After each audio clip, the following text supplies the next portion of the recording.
Talk that they're going to announce soon that the Saudis are going to be given a high level tournament, that will come on like an equivalent of a Miami or an Indian Wells, these Masters 1000 events, that they'll have one of those, which is more akin to them having a Formula One race, one of the 20 races or so that F1 has. It's more like that. They're in the room. They're a big part of it, but they're not taking it over the way that Live Golf did. Caught the attention of a gentleman named Nick Bollettieri. In 1989, at the French Open, you were playing Andre Agassi, Mhm. and I guess Nick kind of showed up to the match, and he sat in Andre's box, player Mhm. box, and not yours. When 1989, that match at Roland Garros happened, it felt like a betrayal to me. I mean, Nick, I understood now in hindsight, I understand the business reasons that he was attaching himself to Andre. You became world number one in February of '92. I'm sure that was incredibly satisfying for you.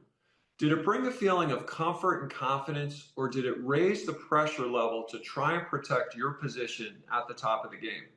So it happened very young in my career. It was an amazing sense of accomplishment. It wasn't even a dream coming true because I never really dreamt that big. I didn't think that I was going to be good enough to be number one when I was growing up. A few months later, found yourself directly in the path of legend Jimmy Connors, who was in the midst of an amazing run to the semis at the US Open at age 39. And of course, Jimmy had the full support of the stadium fans throughout his run there. The main stadium then was Louis Armstrong Stadium, which seated 20,000 people, and there were 8 people cheering for me, and they were all in my players box. I knew I was walking into the Lions Den when I went to play Jimmy, and it certainly felt that way. It was the most harrowing walk to center court that I'd had.